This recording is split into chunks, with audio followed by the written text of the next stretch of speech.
Namaste and greetings. I, Bhanvi, researcher at IMPRI, Impact and Policy Research Institute, प्रभाव एवं नीति अनुसंधान संस्थान, नई Delhi, extend my warmest welcome to you all to IMPRI, #Web Policy Talk. We are gathered today for a panel discussion on cities and the Union Budget 2023 to 2024.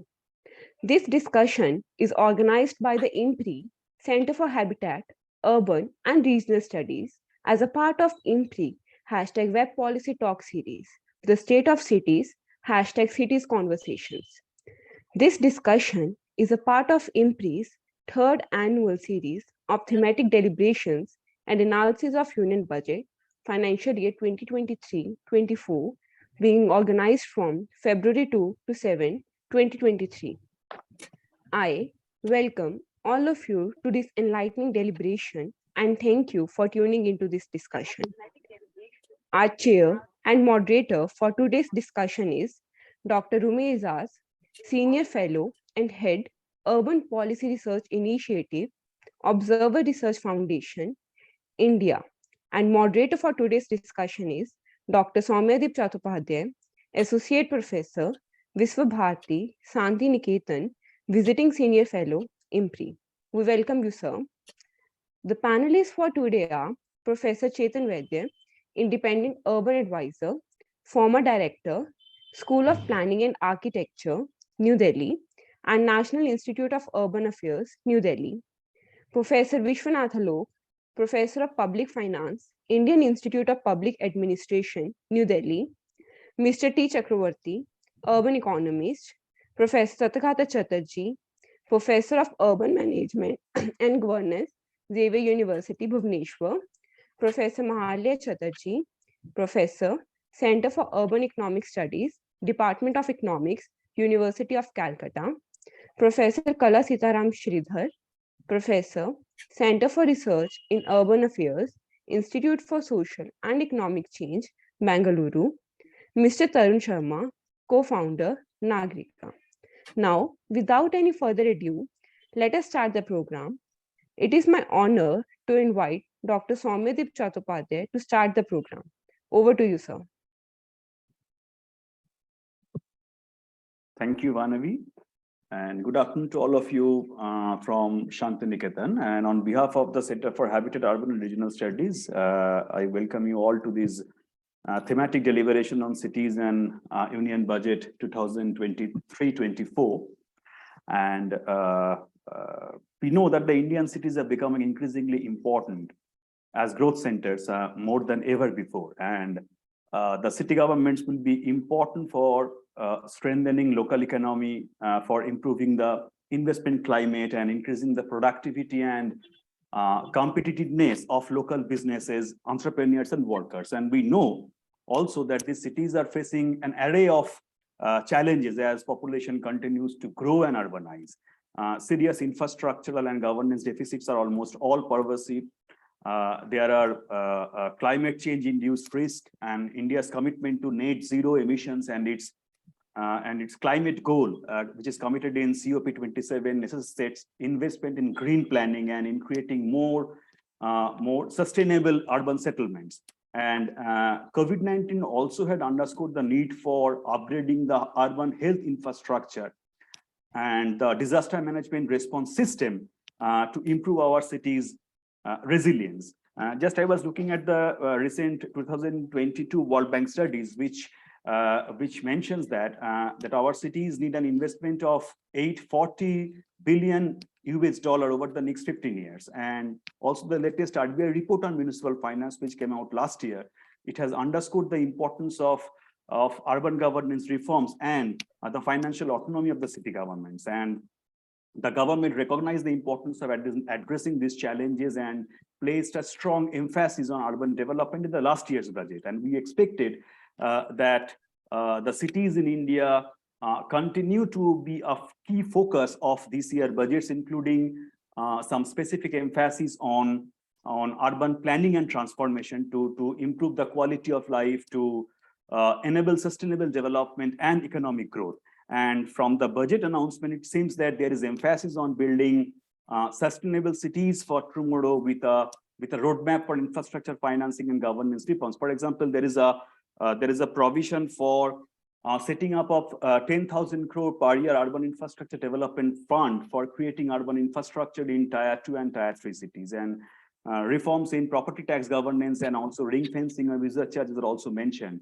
And this budget has also announced incentive for improving the credit worthiness of the city governments. But what this means for Indian cities and its citizens, and how far these roadmaps would facilitate the desired urban transformation, and what are the implications for sustainable planning, infrastructure development, improvement in city competitiveness, creation of employment opportunities, and so on. So these are some of the very important, crucial issues.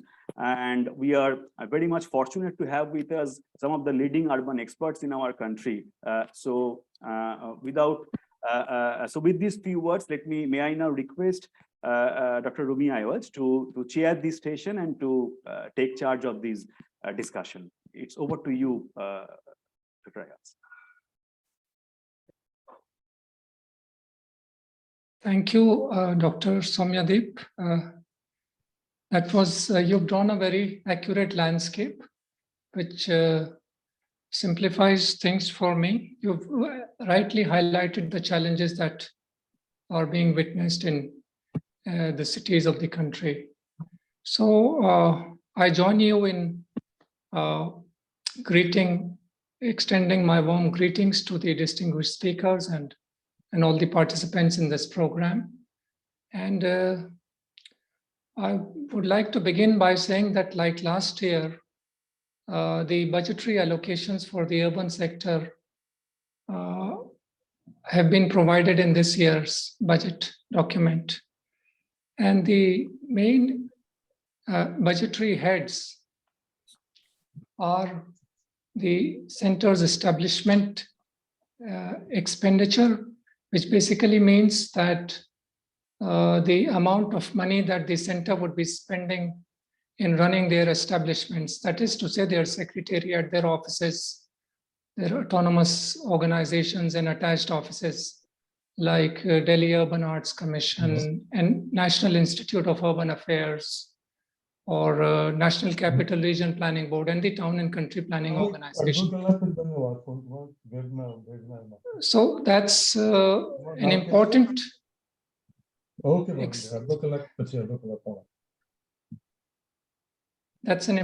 expenditure head described in the budget. The second important category is the central schemes and projects. And these are related to limited sectors such as the schemes for the development of the street vendors and for public health engineering development in the country. And the third main head is the centrally sponsored schemes. That is to say that the transfers that the central government would be making to the state governments and the union territories for the implementation of a series of ongoing centrally sponsored schemes. As we all know, these include Pradhan Mantri Awas Yojana for urban areas. The second one is about the livelihood related aspects, livelihood mission. The third is the Amrut, or the Atal Mission for Rejuvenation and Urban Transformation, and the Smart Cities Mission, and the Swachh Bharat Mission, the urban component of it. So these are the centrally sponsored schemes for which budgetary allocations have been provided. Now, from the budget document, I was able to draw the following inferences. And my observations are based on two aspects: the percentage of change that has occurred from last year, and the importance given to which urban sector, that is to say, which has been allocated a higher share or a relatively lesser share as compared to last year. And I'm looking at two sets of data which are provided in the budget document. One is the revised estimates for last year, 22-23, 2022-23, and the budget estimates for this year, this financial year, 23-24.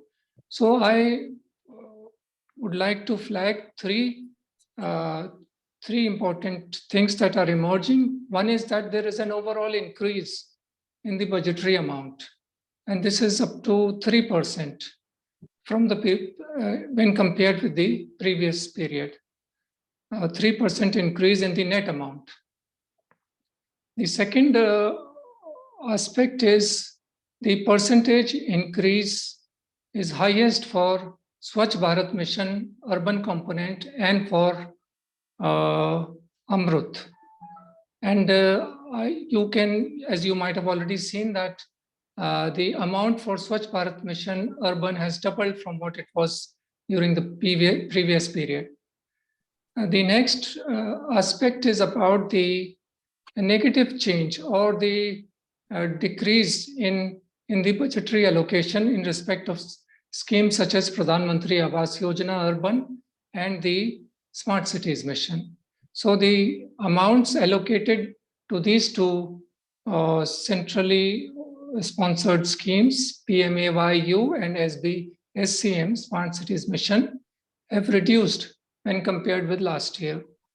And finally, in the total budgetary estimate, that is to say the amount allocated for the urban sector, total amount for this year, 23-24, the share of Pradhan Mantri Awas Yojana urban component and metro rail projects that will be implemented in the country, their share is the highest when compared with other initiatives of the urban ministry.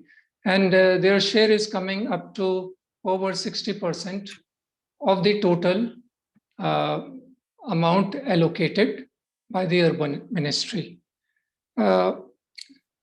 Certain interesting things are also observed from the speech delivered by the Honorable Finance Minister of India, and wherein there is an emphasis on sustainable cities. And an effort has been made to describe what all cities should do in order to create sustainable cities, or in order to transform existing cities into, or to make them sustainable. And in this respect, several aspects have been referred to again. The first is about the point related to transit-oriented development. We all know, we are from this background, what this means. And basically, the idea is to have development along corridors which are most frequently traveled by commuters on a day-to-day basis. The next aspect is about better utilization of existing land that exists in the urban areas of the country. The next point is about the resource mobilization. We all know that many municipalities in India and statutory organizations are faced by a resource crunch, and therefore a strong message is being sent through the center that there is a need to strengthen the financial condition in order to achieve the goals or policies that have been mentioned in the budget and other documents. And this will be done through tools such as municipal bonds and creation of an urban infrastructure development fund. Now, the other important points that are mentioned under sustainable cities are use of artificial intelligence, green mobility, the introduction or the launch of the hydrogen mission in India, and the scientific management of solid waste. So in a manner, the center is drawing the attention of state governments and union territories to attend to various sustainability aspects, to make cities more resilient, to make them financially and technically strong, is the message that's come out from the finance minister's speech. So for today's discussion, we thought that it would be interesting to look at what new does this recent budget provide in terms of any significant thing that was not happening in the past? When I look at it, most of the things have already been said since years. And also, what are the strengths and weaknesses of this budget? The second point is about whether this budget takes into consideration or takes into account the various challenges, as Dr. Soumyadip rightly pointed out, the various challenges that the country is confronted with. Have the needy areas been paid attention to? So I think these two aspects about the strengths, weaknesses, and the areas which have been overlooked, for instance, by the budget, could be some of the points that could be taken up for consideration in today's panel discussion. And with these brief remarks, I would like to invite Professor Kala Sitaram Sridhar, who is with the Institute of Social and Economic Change in Bangalore, to share with us her perceptions of the budget that has been announced by the central government. Over to you. Thank you. Thank you very much, Dr. Rumi. I hope everybody is able to hear me clearly. Yes. Okay. Thank you very much. And I thank IMPRI, Dr.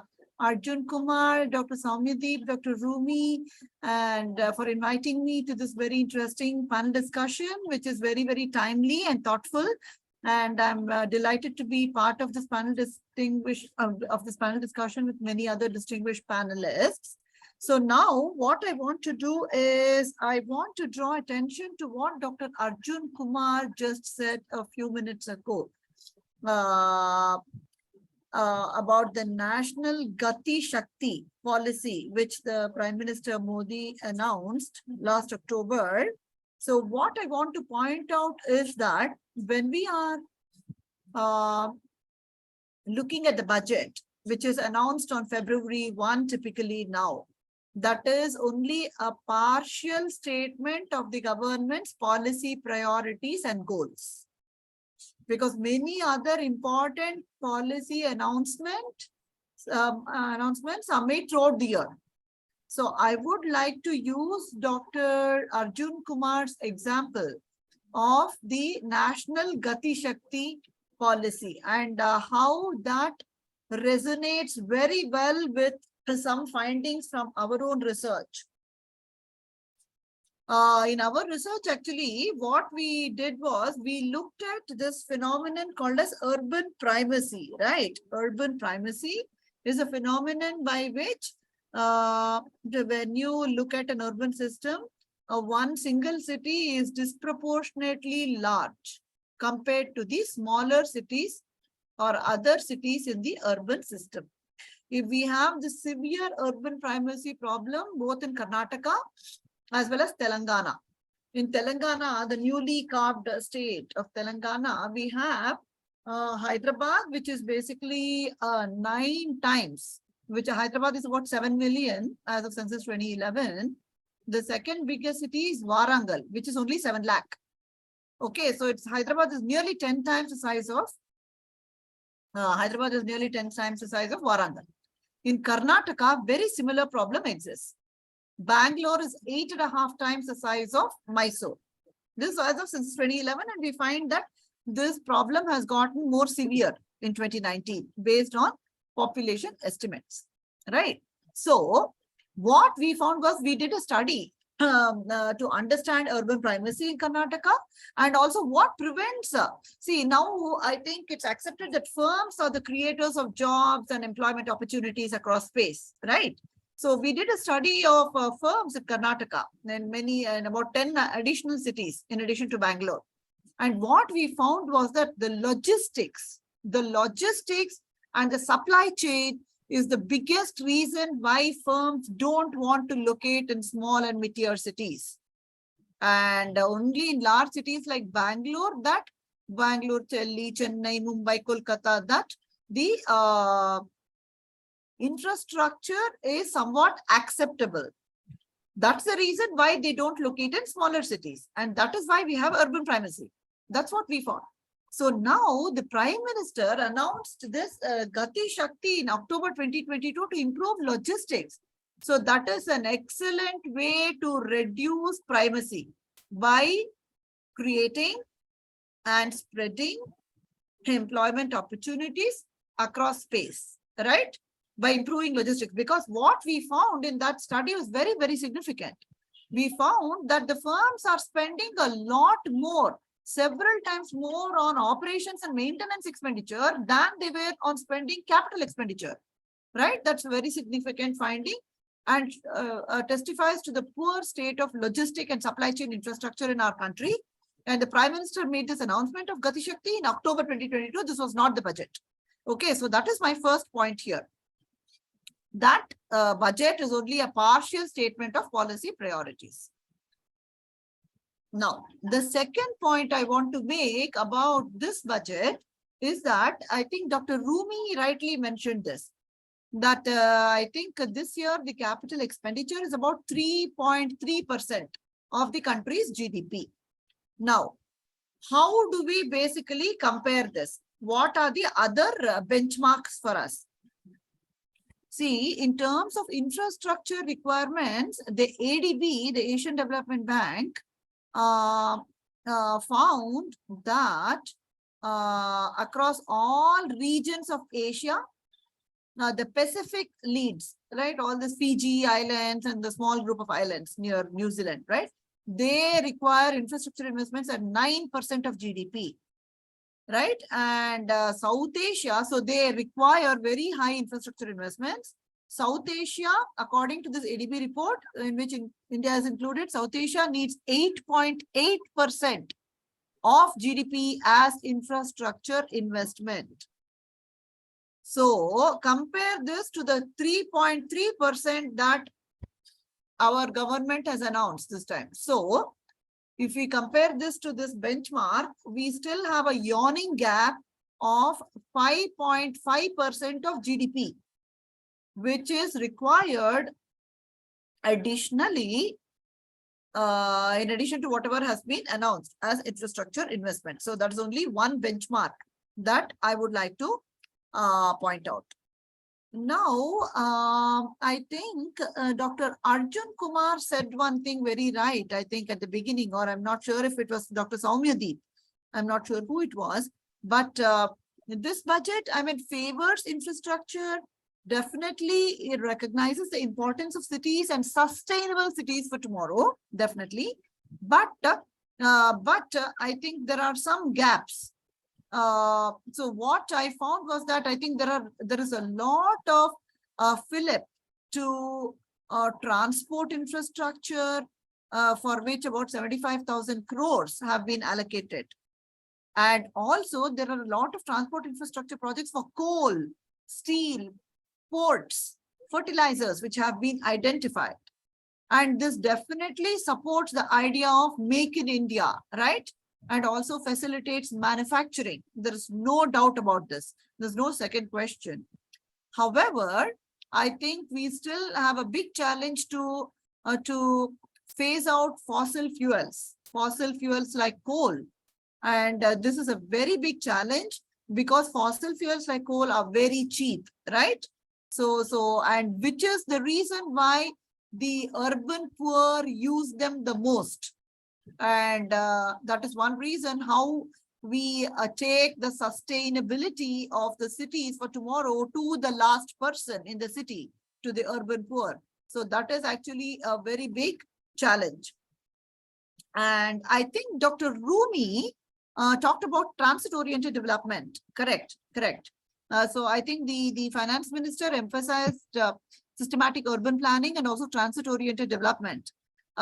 This touches really, I think, the heart of some of the most pressing problems our cities face, like including traffic congestion, housing affordability, because she also talked about land, right? But what is not clear to me is how will these challenges be eased? That is something that's not very clear, right? I mean, I do understand that urban development is a state subject over which the national government has no direct control.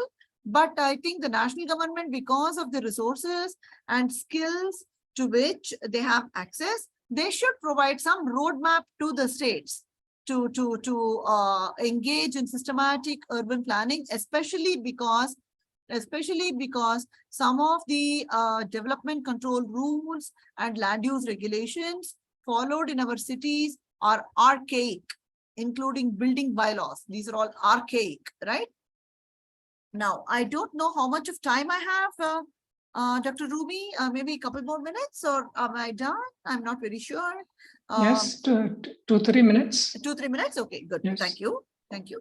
So now the Prime Minister, the Finance Minister also talked about the importance of municipal finances, property tax reforms to enable cities to improve their balance sheets and credit ratings so that they can access the bond market, which is really very well taken, where well-performing ones have an advantage.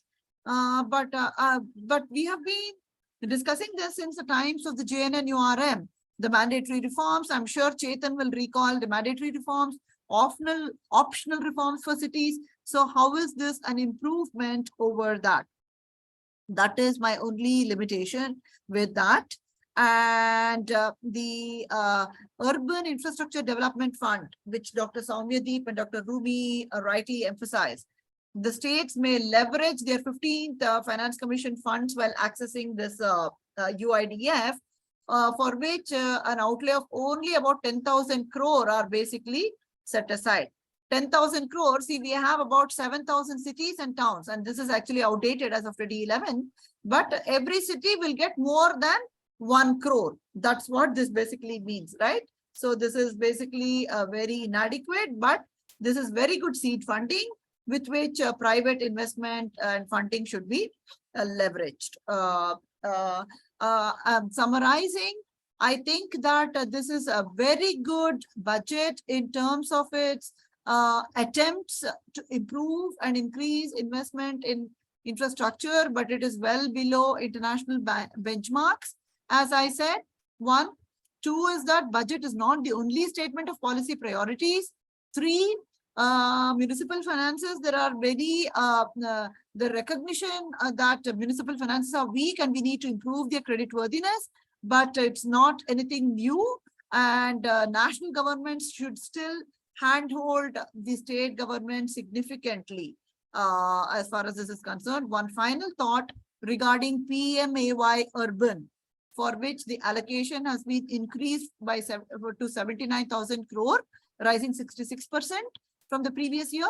But I still think that monetary challenge is an important one, but it's the only one, right? It's actually one of many other important challenges like timeliness, cost of construction, quality of construction. There's a cost overrun if the governance is poor, and also the house occupants' preferences should be taken into account. So let me just stop at this point. And one final point regarding data. A national data governance policy, which he announced, is very, very important, especially for cities and urban researchers. However, I emphasize that all these data from many sources should be consistent and should be periodically made available, right? We are just sitting here waiting for the next census to be done and the data to be made available, which is a really very, very long way from now. And if we believe in evidence-based policy making, this is no way we should be going as urban researchers. So to summarize then, I think the budget has started the right steps towards attaining a $5 trillion economy, maybe a $10 trillion economy in the next 10 years, but there is a long journey ahead. Thanks a lot. And I would like to stop at this point, and I'm open for any questions later. Thank you. Thanks a lot, Professor Kala. It was interesting to listen to your ideas and thoughts. And you're especially sharing your study about the urban primacy is important. I'm not too familiar with many institutions who are undertaking such relevant studies. Very important. And the point that you mentioned about how the current flagship initiative of the Government of India offers a chance and an opportunity to address the gap that exists. We will certainly come back with the things that you discussed and presented. And I would like to request now, move on to the next panel speaker, Professor Chetan Vaidya, who has been associated with a number of organizations, including USAID, NIUA, School of Planning and Architecture. So over to you, Professor Vaidya, for your thoughts on this year's budget. Thank you. You can hear me? I can clearly. Yeah.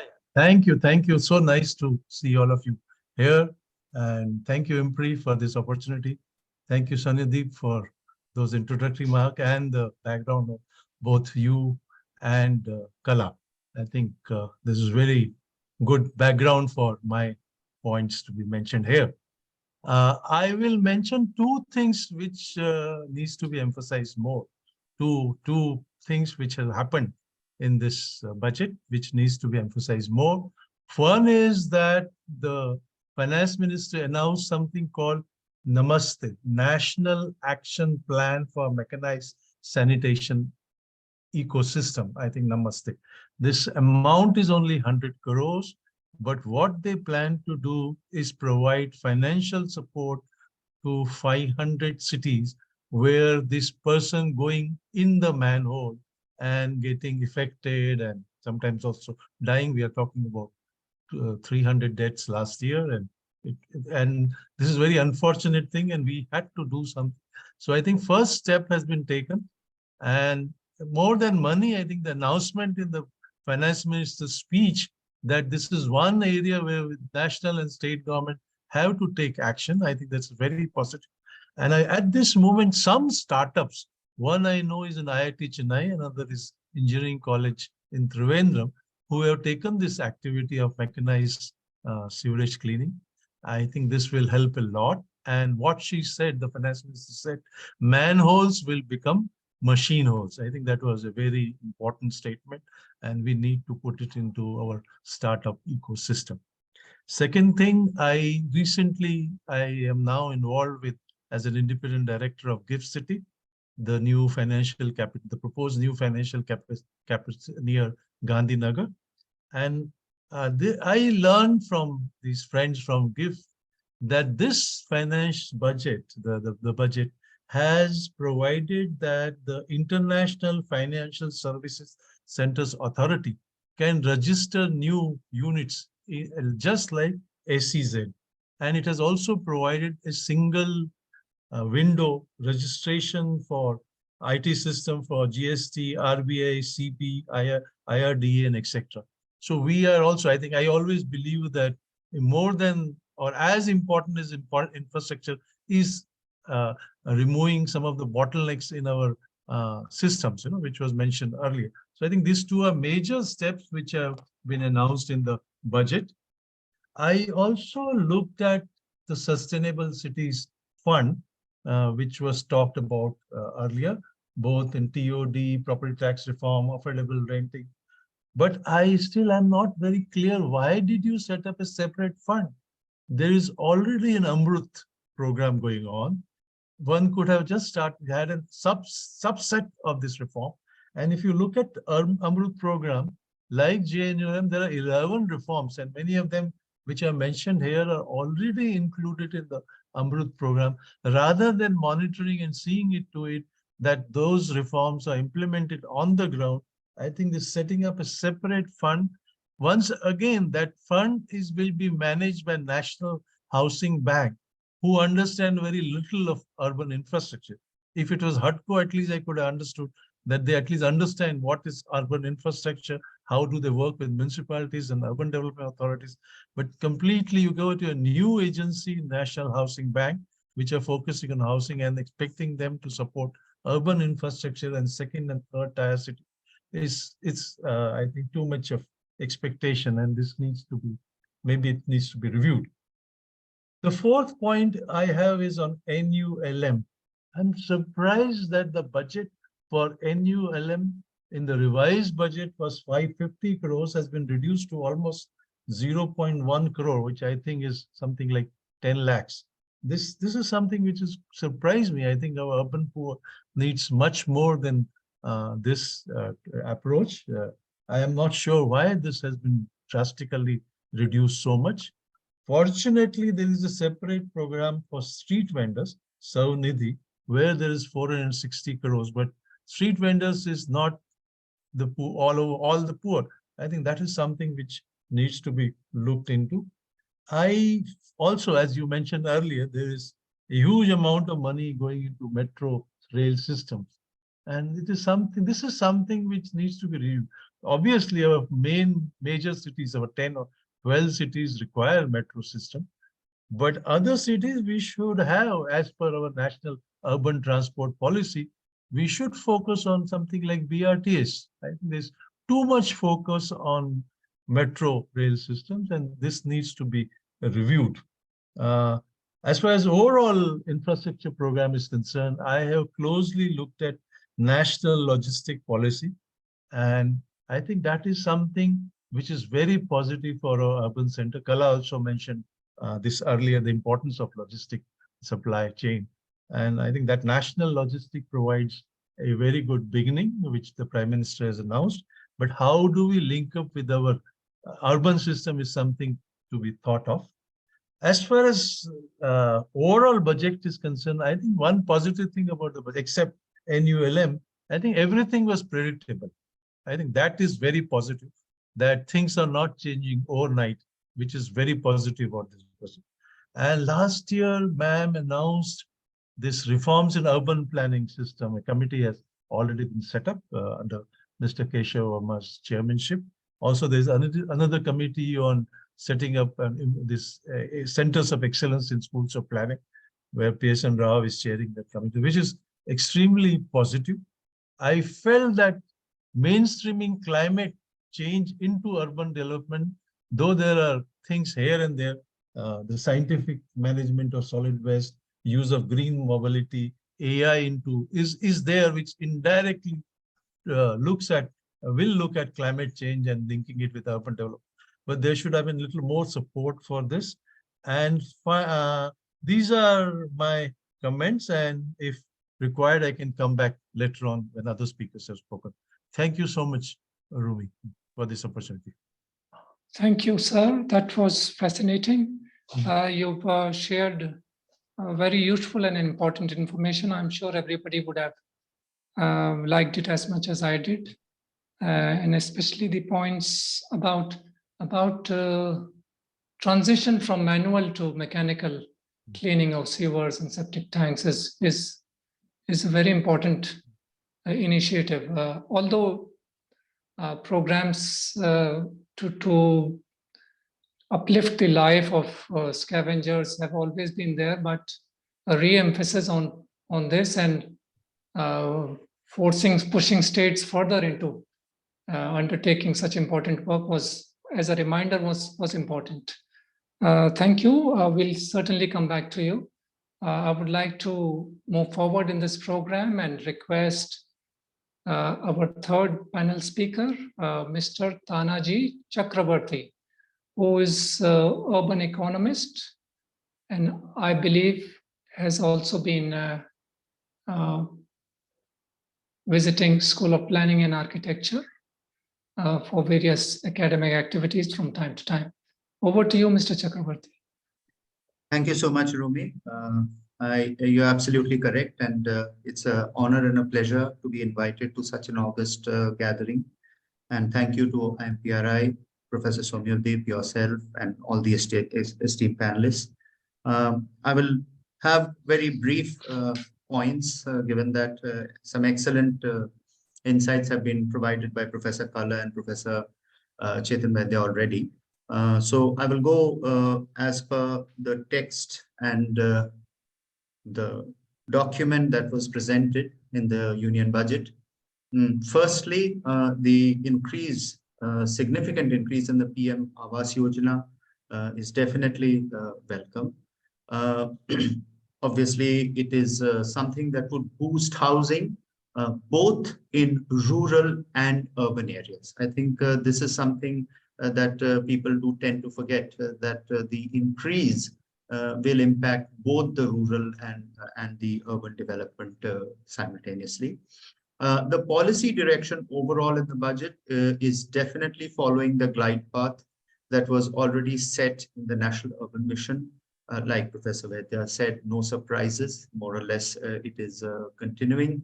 And the second thing is that the glide path also tallies with whatever infra policy trajectories were defined, especially now with the layering of the Gati Shakti program. But overall, I think what is very important is a prioritized outlay deployment and measurement, which is extremely crucial.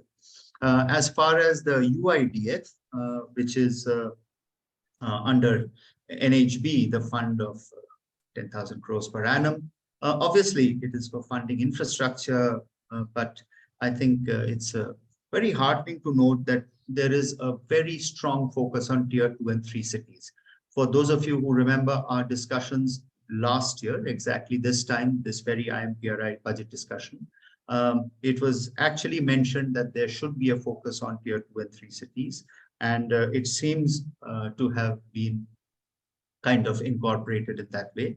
Moreover, it does seem like Professor Kala mentioned that it's a seed fund for initiating and obviously crowding in private sector investment, and one can only wait and see how that pans out. The property tax on the finance side, the property tax and governance reforms, ring fencing of user charges on urban infrastructure, and municipal bonds for improving credit worthiness. Obviously, all steps in the right direction. I think it is the beginning of a systematic effort to rationalize urban finance system, which is very much required because, as all of us are aware, there have been municipal bond issues by some cities, some of which have been quite successful, but that needs to pan out and indeed percolate to many other cities, not only the tier 1, but tier 2 and tier 3 cities as well. Because urban finance, without urban finances coming into play, incentive or subsidy-based urban development would not be self-sustaining over a period of time. There is one very interesting provision which was mentioned, that is that the government has capped deduction from capital gains on investment in residential house to rupees 10 crores, which would only be, seems to be impacting the top end of the residential market and the affordable housing, etc. These segments may be relatively unaffected. I will break down from an urban economics point of view the impact on the demand side and the cost side and supply side. So on the demand side, it's likely to be sluggish, especially in the residential mid-market zone and the affordable segment because of successive rate hikes. And one is yet to see what kind of incentives are going to come through in the disposable income side. So overall, the thinking is that it may be sluggish, and there is definitely a heightened demand that is anticipated for industrial, distribution, and manufacturing infra. And accordingly, I think all cities, the Professor Kala mentioned, tier 1 cities where logistics companies go to. But I mean, apart from that, due to the requirements of e-commerce, etc., there are a lot of these companies which are actually per force having to go to tier 2 and tier 3 cities. And I think the Gati Shakti only ties in all of these things together. On the cost side, there is a genuine concern because the rising key construction and input material costs, which is expected hopefully to kind of plateau out in maybe after 18 to 24, 30 months. But at the present moment, it may not cushion the increasing capital values in urban markets, especially given the scenario of global headwinds. So overall, just to close, I think it's more or less a budget which is following the trajectories that were set up earlier. There are many many points that particular groups or particular interests within the urban development sector, especially the private, may have asked for. But from a policy perspective, I think there's a lot, which is helpful in pushing forward the National Urban Mission, which was set out quite a few years earlier. I'll close at that, and if there are any questions, I will take it on later. Rumi, thanks to you. Over to you. Thank you, Tanaji. And the point that you began with is quite relevant in the sense that the overall allocation for the housing program of India, PMAY, is significant. And you are right in saying that if the situation in urban areas improves, it will reduce the pressure that's being created on our cities. So thanks a lot for your views and remarks on this year's budget. I would like to invite now Professor Mahalaya Chatterjee, who is with the Calcutta University, to present her views. Sir, Professor Alok has to leave. He has to leave? Yeah, something has come up in his institute, so we can have his remarks. Okay, with apologies to Professor Chatterjee, I would like to invite Professor V.N. Alok to share his views on this year's budget. Thank you, Dr. Aijaz. In fact, the Army Chief is going to join us very soon, the Chief of Army Staff. So I'm not leaving because of anybody else. And thank you for having invited me. I'm thankful to IMPRI and ORF, and particularly to Mr. Rumi Aijaz, Mr. Soumyadip, and the Director IMPRI. I just wanted to make just 10 points here, and most of them have been covered already. So I'll be very, very brief in this. My only point which I wanted to emphasize here, since urban, as Dr. Kala has said, is a state subject. So the most important thing which I see for the urban sector is the 50 years interest-free loan to the states, right? And some of this is conditional, and those conditional things are linked to certain purposes. And those purposes includes many of the things which fall under the urban sector. That is scrapping of old government vehicles, urban planning and reforms, as Professor Chetan Vaidya mentioned about this, financing reforms in municipalities to make them credit worthy for municipal bond, which is one thing which we think that things are going to be there in future. We can see RBI is coming up and some data so far as the municipal corporations are concerned. And the fourth is the housing for police personnel, right? Close to the police stations, and construction of the unity malls, children's libraries and digital infrastructures, and state share that has been announced in the capital expenditure. So far the schemes are concerned. So these are some of the things which is there, for the urban sector, the money that is being allocated as loans to the states, interest-free loans, the next 50 years or so. The skeptics can certainly say that the state will not be able to spend that money because this last year figure is not so encouraging. And you have to make states to spend that money so far as the capital expenditure is concerned. Now, and going back to what Dr. Rumi Aijaz has mentioned about the announcement and the centrally sponsored schemes. Certainly some of the schemes, there's a big announcement, and the other schemes are full, like the Deen Dayal Antyodaya Yojana, National Urban Livelihood Mission. This has been almost scrapped. Okay, so from 550 crores last year, that's the RE figure, the B figure is almost nil. The PMAY, the the scheme which is financed from the Central Road and Infrastructure Fund, this is again a big cut there in this schemes. So that is something one can be worried about. And as Rumi has mentioned, Smart Cities Mission, again, there is a cut from 8,800 to just 8,000.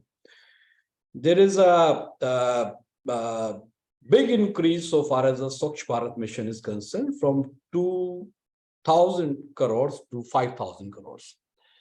And in this, I could see, since this is going to be an election year, I think the government might be thinking of spending some money on advertisements and others. May not be on the other aspect, but on the advertisements and other things. So I think there is something one can read between the lines, that from 2,000 to 5,000 crores, this could be for advertisements.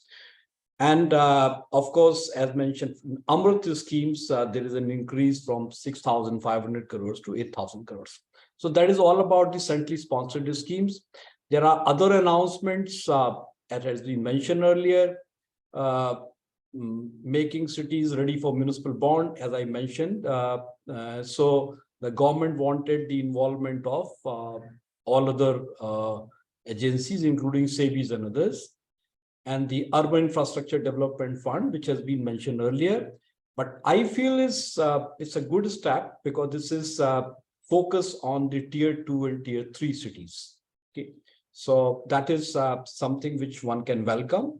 And then urban sanitations, as Professor Chetan Vaidya has emphasized quite strongly, from main hole to machine hole mode. This exercise is started by SULAB, the private sector organization. The government is getting into this. So I think this is a very, very big step. The government is thinking on that line. I believe states will also be. And then the Govardhan schemes. So that is also an important scheme. This has been mentioned earlier. So that is point number 5. Point number 6 is the Center for Excellence for Artificial Intelligence. This is an important aspect, because we all know the kind of advancement that is taking place, or the technology is concerned. We need to establish these kind of centers.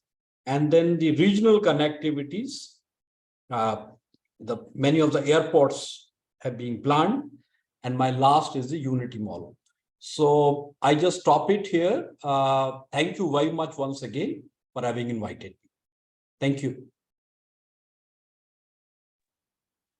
Thanks a lot, Professor Alok. It was interesting to listen to your thoughts about this year's budget and your reflection of the implications for various schemes that are ongoing in the country. I would like to move to the next panel speaker, Professor Mahalaya Chatterjee, who is with the Calcutta University, to come forward and present her views.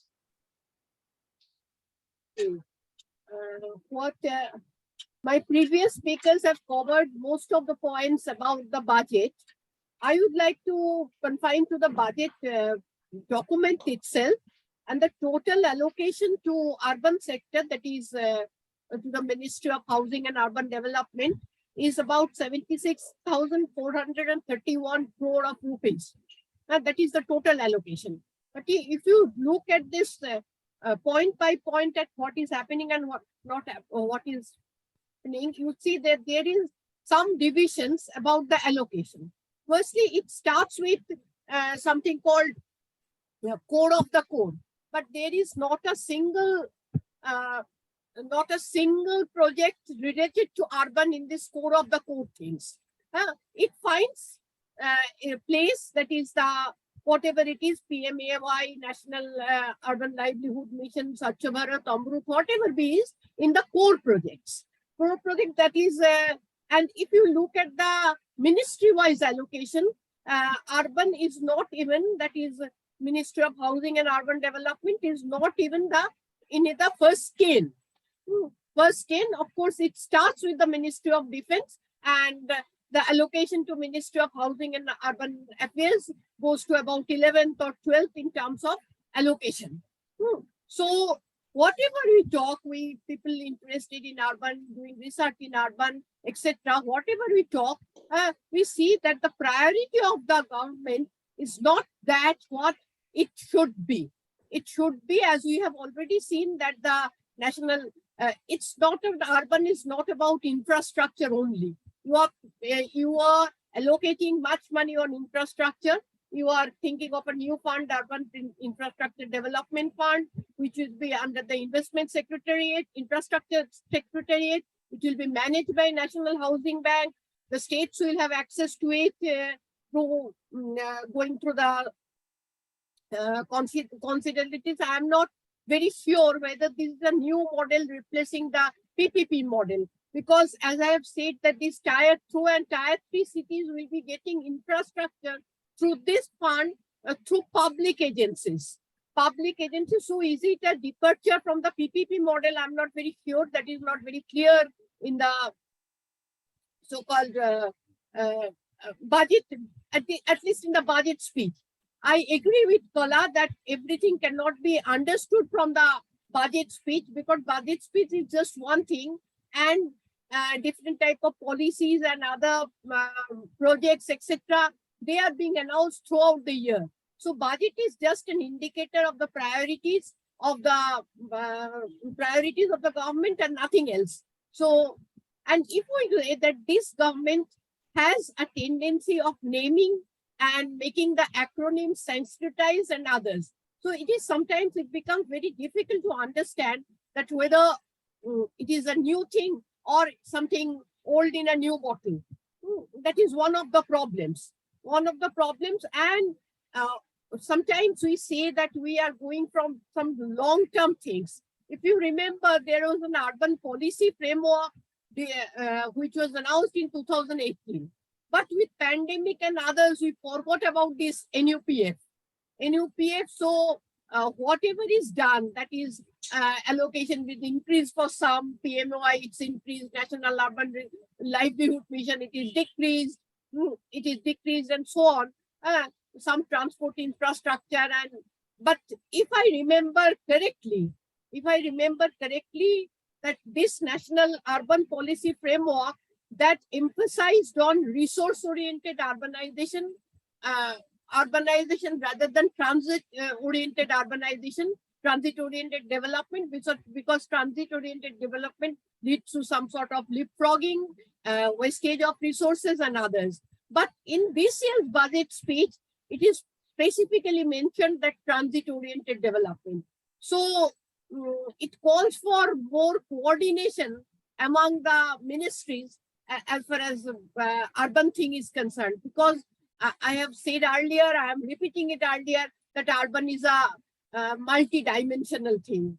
Whatever you do in through other ministries, through transport ministry, through even through other things, its effect is on the urban itself. So that is one point I'm trying to make, that if it is about urban, please try to understand the links, that what effect it will have on the urban thing, PM Gati Shakti. If it is really right, that if it is really the logistics and others are being developed for tier 2 and tier 3 cities, what effect it will have on the so-called primate cities, which Kala very rightly emphasized, that I come from West Bengal and primacy is highest in West Bengal as far as Kolkata is concerned, but it is no less in other states, as he said about Karnataka and Andhra Pradesh as examples. But if the communication with the tier 2 and tier 3 cities being developed, will that lead to more investment by the private sector in these cities, or improved communication with the main city, with the capital city or the primate city, will lead to some other types of backwash effect? Backwash effect in terms of other infrastructure, like say social structure infrastructure, like investment in schools by private authorities or healthcare facilities. Healthcare facilities, they see that people will have easier access to bigger cities. That is one of my concerns. Urban sanitation, making machine holes is purely a welcome move. It should have been done much earlier, and it should also spread to other concerns of Swachh Bharat, manual scavenging and other things. They should be discouraged, but not to forget the employment aspect of it. Then the governance for circular economy. And now every time we talk about all these things, it is mentioned that 75 of the compressed biogas plants, 75 will be in urban areas. Now, isn't 75 a very small number if you think of 7,000 urban areas in India? And unfortunately, we talk about biogas and others, but when it comes to the question of cleaner fuels and others, we forget about that, and again we go back to LPG, Ujjwala Yojana and others. So I think that 75 is a too small number. If we really want to go for recycling, we want to go for circular economy and others, there should be more emphasis on biofuel and compressed biogas plants, not only in the peri-urban areas, not only in the rural areas, but also in bigger urban areas. In bigger urban areas, we never see anything like compressed biogas plants or anything else. And that implies to solar plants also. Unfortunately, this budget hardly have any mention to solar power. Solar power. Then two more things. One is about municipal bonds. Now, when in the 90s, especially in the late 90s, we used to speak about municipal bonds. We used to speak about pooled bonds. But for 20 years, we have forgotten about it.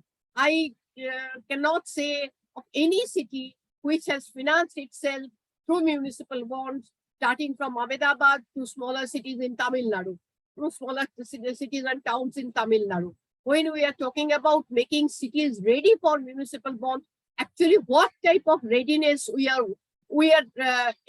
trying to put on them will not be this be another problem, another thing which will again fuel up this top-heavy urbanization thing the country is suffering from. What the smaller cities and towns will do in case municipal bonds become the major way to finance urban infrastructure and carry on the urban functions. So let me stop here. Maybe I will tell more at the time of discussion. Thank you once again, IMPRI and others for inviting me.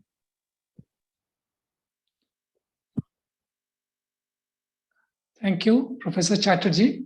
That was a very balanced presentation, and your reflections on various aspects of the budget and the challenges that exist in the country, especially the point about how difficulties and what kind of difficulties would be faced in taking these policy statements forward, given the limitations that exist in urban areas is welcome. These remarks are very useful and good.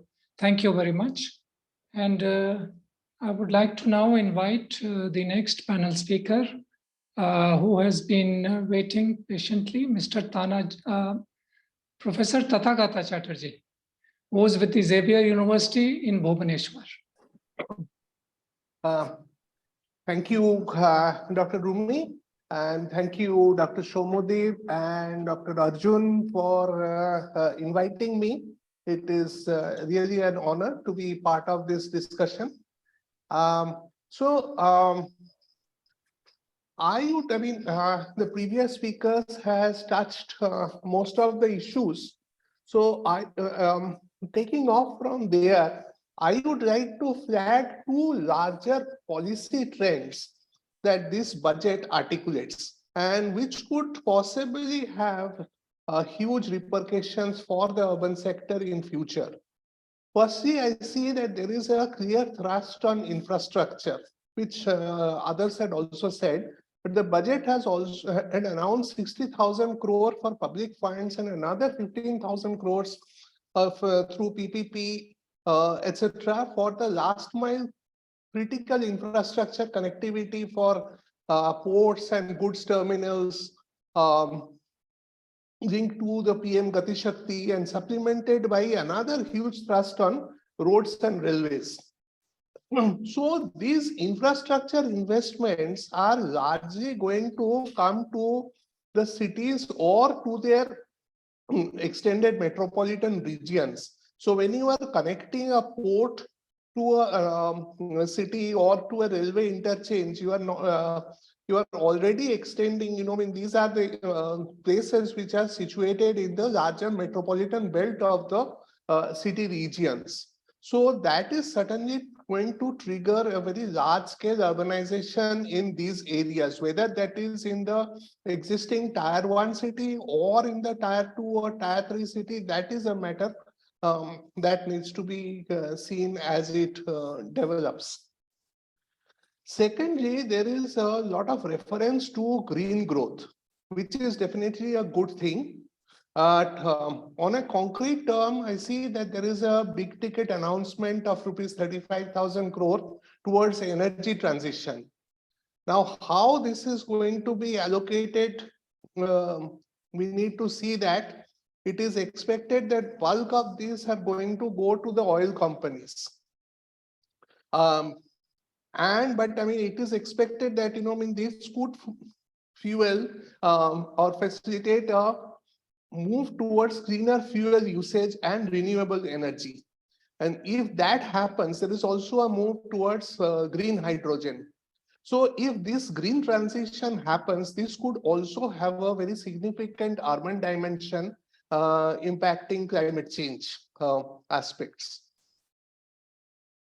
Now, thirdly, coming specifically to the urban sector, many other speakers have already mentioned about Professor Chetan Vaidya and others had already mentioned about the mechanical desludging. So that is definitely a very welcome step. And as Professor Mahaja has also mentioned, this should have been done earlier. So definitely this is a very important step that has finally been taken. But then I come to another point which Professor Chetan Vaidya has raised, that is about the Urban Infrastructure Development Fund, and which is likely to be established in the lines of the Rural Infrastructure Development Funds through the use of priority sector lending shortfall with an allocation of another 10,000 crore per annum. So there is a it is being said that this fund is going to be used for infrastructure development in tier 2 and tier 3 cities. This is definitely an interesting development, but the question that comes to me here, that are we seeing with the establishment of the Urban Infrastructure Development Fund, are we seeing the end of mission mode programs like Amrut and the smart cities? Smart cities, the budget has been going down, and recently there was also a statement somewhere that, I mean, the smart cities mission would be coming to an end perhaps towards the middle of this year. But then there is Amrut, which has got some amount of extra funding this year. But are we then moving from these mission mode programs to this Urban Infrastructure Development Fund? Now, there could be a positive aspect of that, because, I mean, if we move towards an infrastructure development fund, this can provide greater flexibility to the cities. One problem with the mission mode programs is that, that they tend to trigger a supply-led growth instead of demand-led growth. And also there is always a lot of time pressure to complete projects, or I mean, complete the planning before the deadline of the mission, and which is always very short. So if there is a transition towards an urban infrastructure development fund, that could possibly be a good thing. But of course, as Chetan Vaidya has mentioned, we need to see how the institutional architecture of that comes up. The fourth point that I would like to mention is that the finance minister has last year has also mentioned, and this year had also mentioned about the need for urban planning reforms and action plans regarding efficient land use, adequate resource for infrastructure, TOD, increased availability of urban land, etc. Including, property tax reforms and raising of ring fencing, the word she used, and raising of user fees. Now, the question is, what would be the modality of this encouragement? That we need to see, because all these issues are in the domain of the state governments and could be politically extremely challenging, especially, when there are opposition ruled states. So,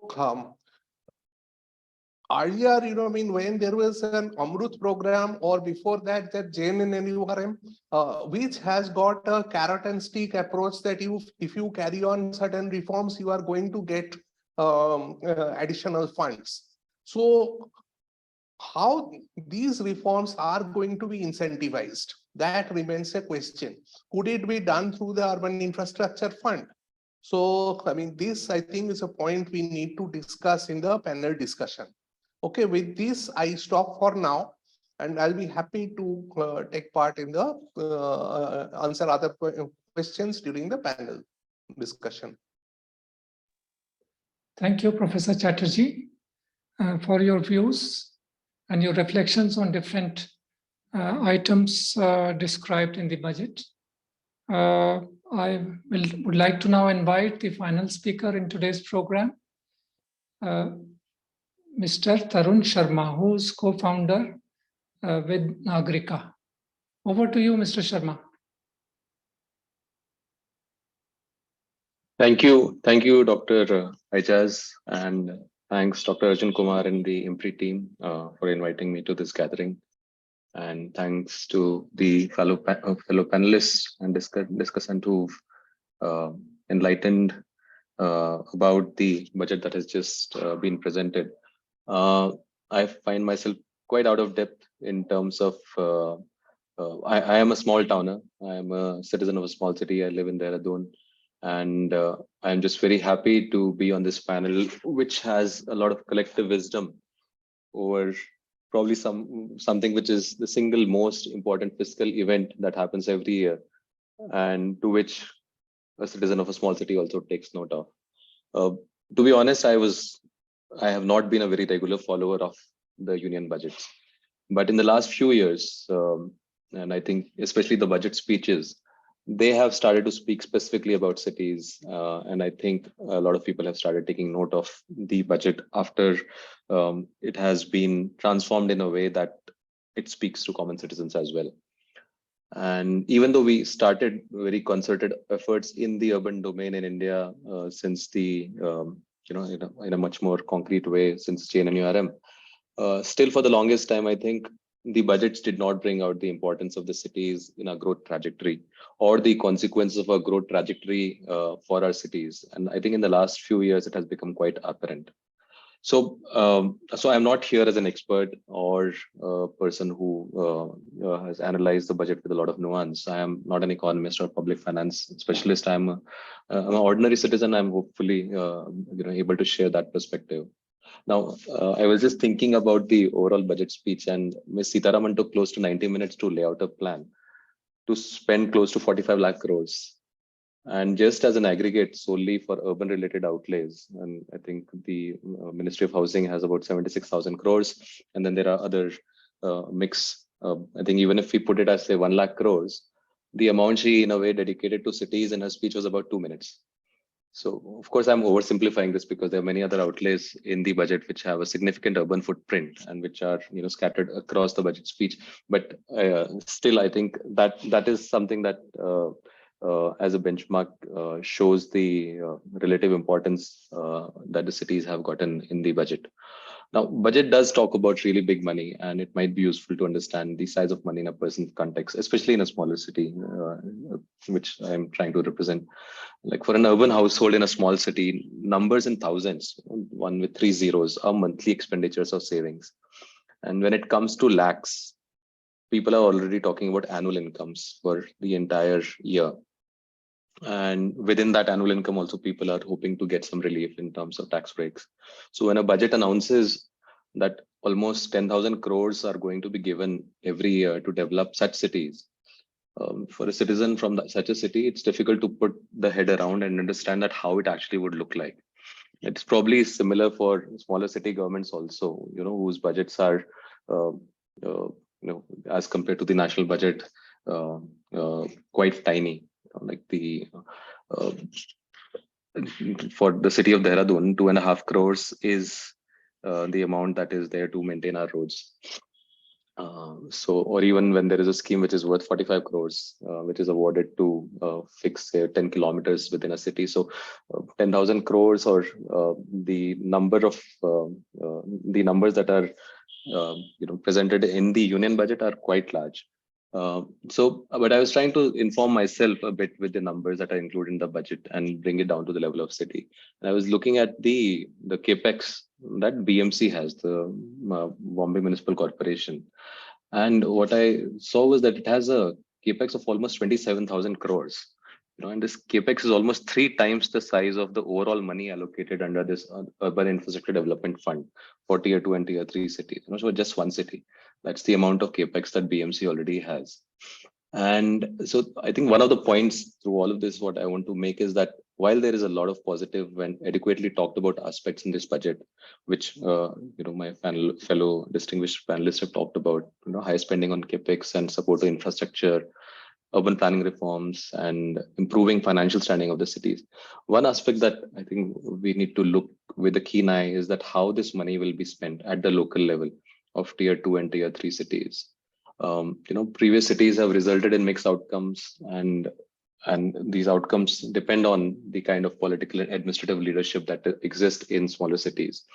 But still, I find it quite incredible that there is an explicit mention of small and intermediate cities in the budget, because while close to 90% of non-metros, and as all of you would know, the kind of tired classification we have for our cities, we have class 1, class 2, and within class 1 we have metros which are million plus, and then we have the non-metros which are between 1 lakh and 10 lakh. So in the larger schemes that we have been implementing, Amrit, Smart Cities, Swachh Bharat, a lot of class 1 cities have been represented, and within Amrit, close to 90% of non-metros, which are cities between 1 lakh and 10 lakh, they are represented. But within smart cities, which would total 100 smart cities, only 13%, about 12 to 13%, this Nagrik had done this analysis at some point, there are only 12 to 13% of non-metros, the cities between 1 lakh and 10 lakh, are represented in smart city programs. So when we come to Tier 2 and Tier 3 cities, that number is even larger, that's close to 2,000 cities. So I think there is indeed a lot of scope for such cities to come under the ambit of urban programs. And I think this year's budget is just a beginning to get that kind of explicit mention. Also, I was reflecting on the budget cuts and the continuity of the budget, and about PMAY and NULM and the increase on Swachh Bharat Abhiyan. And there can be multiple ways to look at it, but one way in which I see this allocation towards these programs is probably tied also with the kind of functions that cities have traditionally been performing. And we had done an analysis with another organization where we had mapped all the 18 functions in all 28 states at the ground level. We had gone to the municipalities across 28 states to see that how the cities are actually performing the 18 functions that have been devolved as per the 74th Amendment.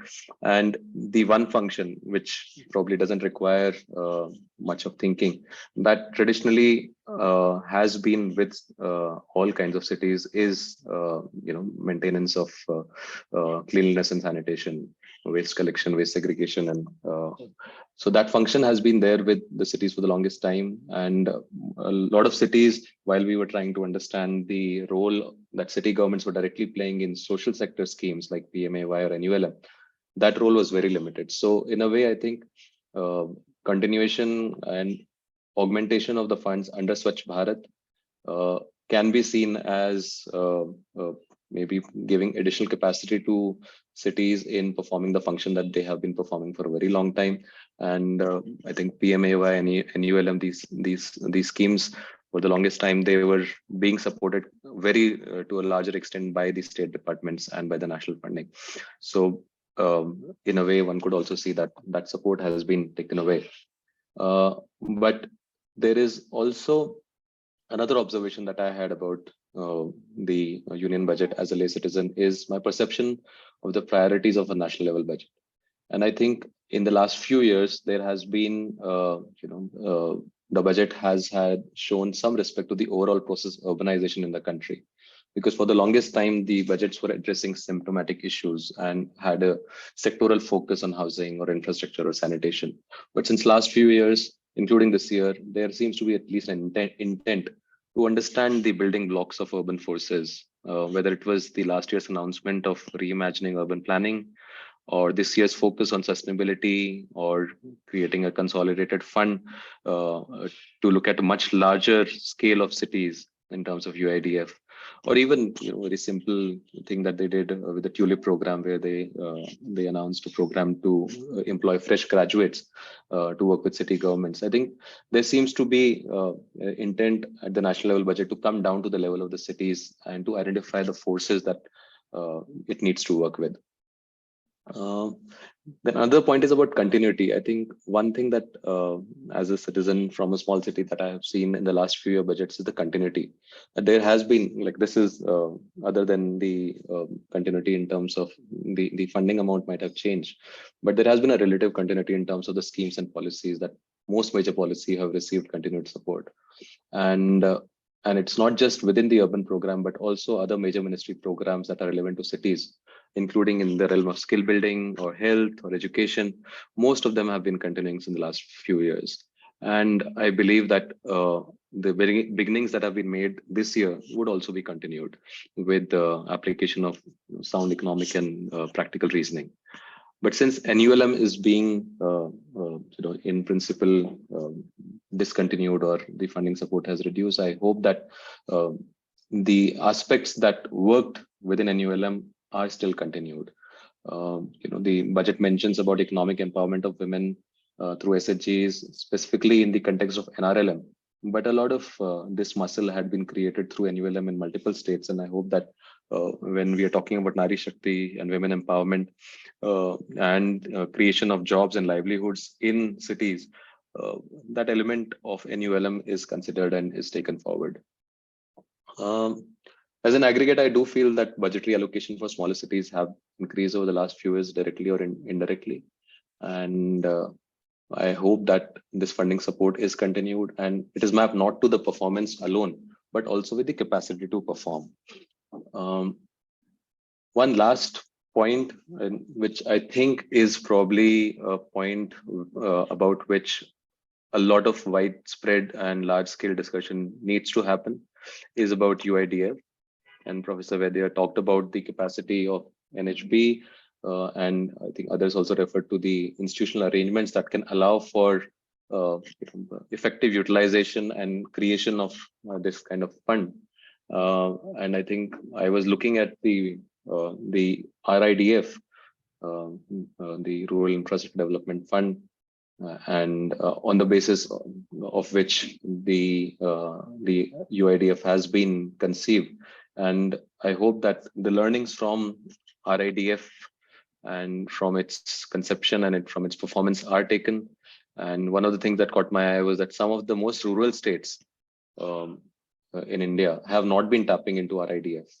In fact, it's the largely urbanized states like Maharashtra, Gujarat, and others, and Tamil Nadu, which have been tapping into a lot of RIDF funds, the rural development funds. So I think one of the learnings that while we are trying to create the UIDF and creating the sectoral allocations and targeting, one of the things that the decision makers should look at is the targeting. And it should also have adequate funds. And I was just looking at the funding in smart cities, and within the round one cities, the 20 round one cities which had a head start of sorts, the value of completed projects is close to 20,000 crores. And those projects which are in tender stages is close to 11,000 crores. And we are talking about 10,000 crores per year for all tier 2 and tier 3 cities. And this number is only for 20 cities. And so in terms of, I think, funding, I think this would be critical to design the sectoral mix which is allowed within the UIDF, because within the RIDF we had 3 large sectors: agricultural activities and social sector and connectivity.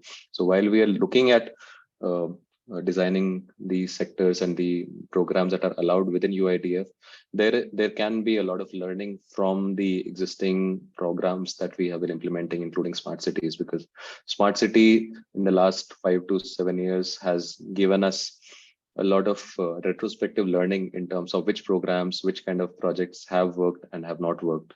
And that learning should be created while this UIDF is created. And I think I will, and with UIDF, I think, as Professor Tathagat also mentioned, I think it can give a lot of opportunity to create demand-led growth in smaller cities. And also, yeah, the other aspect is that RIDF has both positives and criticisms in terms of working with local organizations, working with local NGOs and SHGs. And I think that local capacity in tier 2 and tier 3 cities exists. And while the funding to create infrastructure and create projects of social value is channeled in smaller cities, I think this local capacity should be tapped into. So I think I will stop at that. And if there are any questions or further comments, I'll be happy to join in later. Thank you, Mr. Sharma, for your good remarks. In fact, I wanted to ask you about the work that your organization is engaged in, and you've nicely covered it in your talk about the studies that you've conducted from time to time, and what are the lessons that you're learning from those studies. So thank you once again for participating and sharing your views. Now we are into the next section of this program, and that is the section on discussion or question and answer session. If there are any questions that the participants would like to ask, this is the time to do so. We can take a few questions.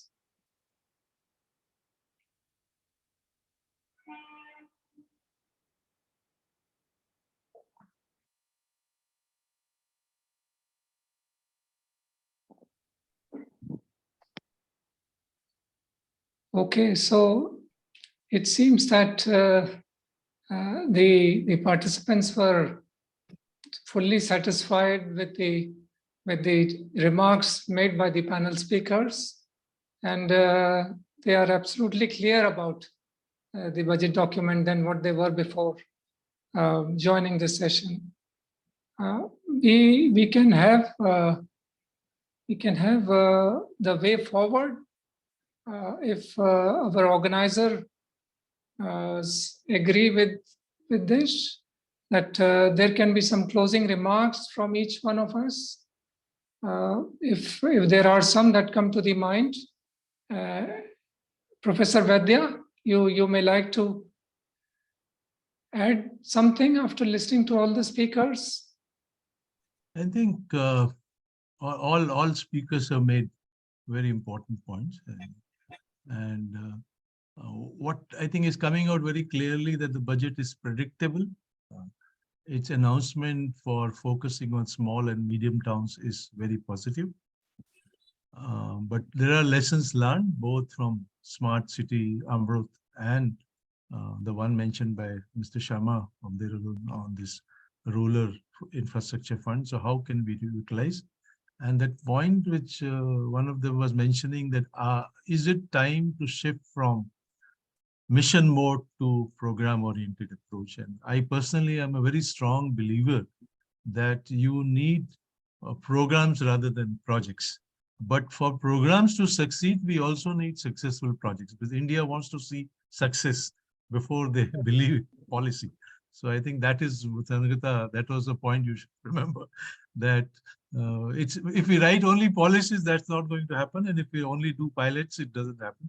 You need to work on both together. And that is the approach, I think, the balancing act, the Ministry of Housing and Urban Development, as well as the Finance Ministry is doing. With that, I'll stop at that. Thank you so much for this opportunity, Rumi. Thank you. Thank you, sir. I believe Professor V.N. Alok had to go for another activity. So I will ask Mr. Tanaji Chakraborty if he has some closing remarks. Thank you, Rumi. Very quickly, I think it was a very enriching discussion. And also the kind of work that is being done by all of us on the panel, and also what I heard of the work being done by Nagarika is really encouraging, because it means that there are various ways of checks and balances on where not only where the policy is headed, but actually what is the impact which is happening from the policy initiatives that are being taken.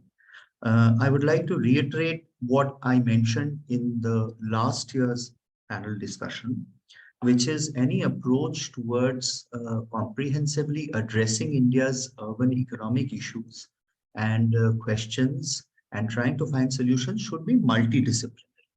I think we have spent decades trying to understand from our own respective silos, whether that is economics or planning or design, and having spent almost a couple of decades teaching design and planning students of project finance and economics, I think it is now time that all of us collaborate and come on to a platform which addresses and tries to understand these issues from a holistic and a multidisciplinary standpoint. At which point I would like to leave a kind of a query, because last budget, I think there was an announcement for an institute or a center of excellence in planning. I'm not sure what is the outcome of that. If somebody can give an idea, it will be nice. That will be my closing comments. Thank you again, Rumi and Dr. Arjun and Dr. Soumyadip for this wonderful opportunity. Thank you, Mr. Chakravarti. Professor Kala Sridhar, would you like to say something before we close? Yes, please. Yes, please. Certainly. Yeah. Thank you, Dr. Rumi, for this opportunity. What I would like to emphasize is that it's only very recently that national governments in their budget pronouncements have started to talk about local issues, which is really very encouraging for urban researchers, right? However, there seems to be a little bit of confusion in this budget regarding what the national government should handhold and what the local government should micromanage. And I think the finance minister said scientific management of dry and wet waste is needed, for example, which is, I think, correct. But that is such a local issue that I think national governments have no role to play in that. It's only best implemented at the local level only. If you take something like transit-oriented development or town planning, the local governments and the states, they need hand-holding. That is where the national government needs to give some overall implementable framework within which they can formulate more sustainable policies. So this is the kind of national, state, local kind of dichotomy, and who needs to do what in a federal structure that needs to be clarified and understood further in the national budget making process. And I think that is one thing that I wanted to say. Thank you. Thank you. Thank you very much. Professor Mahalaya Chatterjee, your concluding thoughts, if you would like to say. Yes, I also believe that urban is a multidisciplinary thing. As I was saying, what is happening in other sectors will definitely have its impact on the urban sector. And we have to understand this flows and linkages. Otherwise, our urban planning is going to fail as it had failed before. Whatever reform we are thinking about, may not yield much result if we do not understand the flows and linkages the urban sector have with other sectors. Professor Tathagata Chattopadhyay has talked about that investment in ports, transport projects and others will have its impact on the urban. So that is the thing, that is we should increase our understanding about these linkage effects. Thank you. Thank you, Professor Chatterjee. Now to Professor Tathagata Chatterjee, your concluding thoughts, if you would have some any. Yeah, so one Chatterjee to another Chatterjee. Yes. Yeah. Yes. So that's good. One point, regarding the NULM, I think, we need to see this decline of NULM that was kind of written in the wall. Even after the pandemic, when there was a huge issue about migrant people moving from returning to their home cities, we did not see any appreciable increase in NULM budget. And this year, there had also been very substantial cut in the MGNREG, which is a far, far bigger program compared to NULM. So we need to see this cut in NULM in the larger political economy ideas of the current government. But here, I think, there is some kind of a dichotomy between the priorities of the national government and that of the state governments. So here in Odisha, for example, the Odisha state government has implemented a Mukta scheme, which is a urban wage employment scheme, and similar schemes have been implemented in several other states like Himachal, by Rajasthan, etc. So here, see, the state governments are going more for the welfare schemes, whereas the national government is going more towards big ticket, big infra kind of an approach. So there is a, a dichotomy between the priorities of the central government vis-a-vis that of the state government. So there is a dynamics there in the federal polity in India. But having said that, National Urban Livelihood Mission, the scheme itself, I personally tracked the performance of the National Urban Livelihood Mission in Odisha, the small towns in Odisha. What we found that, even though the scheme was well intended, its implementation was kind of very problematic. And the capturing of the local level data was not really very much up to the mark. So I think, there is a, I think personally, my personal feeling is that we need to have a better designed livelihood scheme. And particularly when we see there is a huge rise in urban informal sector activities. Yeah, with this I'd like to stop. Okay, thank you. Thank you, Professor Chatterjee.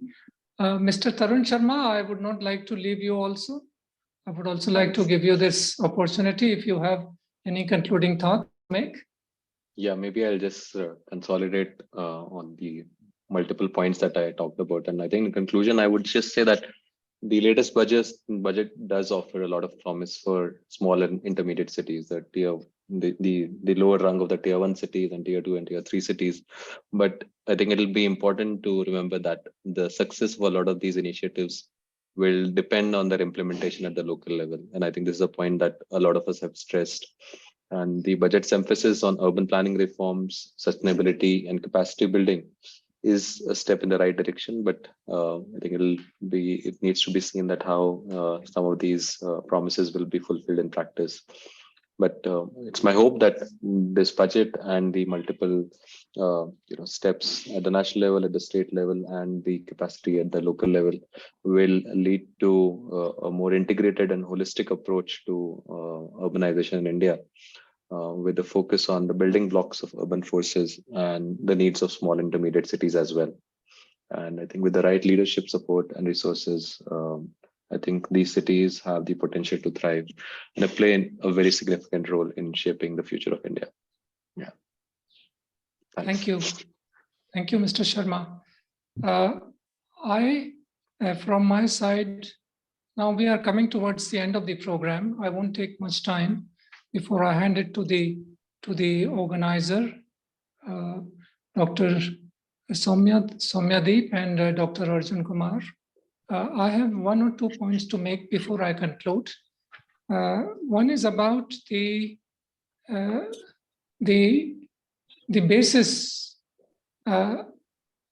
which is considered for arriving at these amounts allocated for different ministries. In this case, the urban ministry. Although I'm sure there is a basis, the center would be working closely with the state governments and the union territories to arrive at the budgetary amount that is fixed for the urban sector. But there should be some transparency in this process of sharing with the communities, sharing with everyone as to what has been the basis for arriving at this amount for the urban sector. The point here is that there are so many inequalities that exist in the country. There are so many adversities. There are many gaps.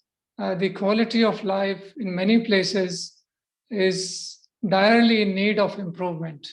And if those inequalities are not being considered year after year, then is it due to less amount of funds being allocated for various challenges that exist in urban areas?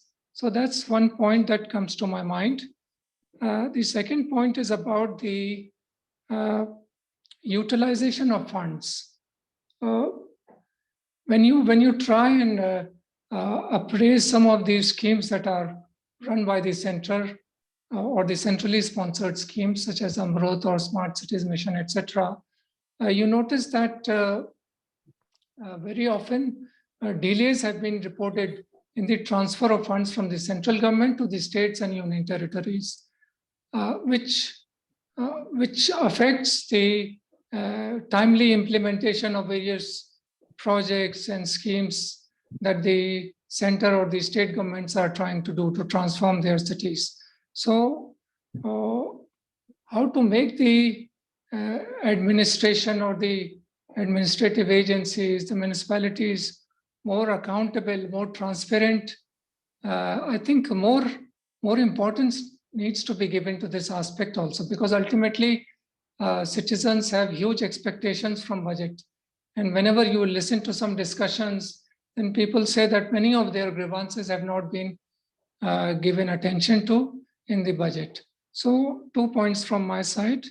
And now I would like to hand over the platform to the organizers, if Dr. Soumyadip has something to say, and to Dr. Arjun. Thank you. So thank you, Dr. Rumi. And really, it is very much interesting as well as enlightening for me to listen to the thoughts of the distinguished panelists on this year's budget. And what it seems to me that at least from this discussion, there are two important takeaways. One is the departure from this metro centricity. That means for the first time, or there are certain specific mentioning of tier 2 and tier 3 cities and some of the smaller cities. And also another important aspect is the departure from these sectoral approaches to some of the comprehensive urban reforms.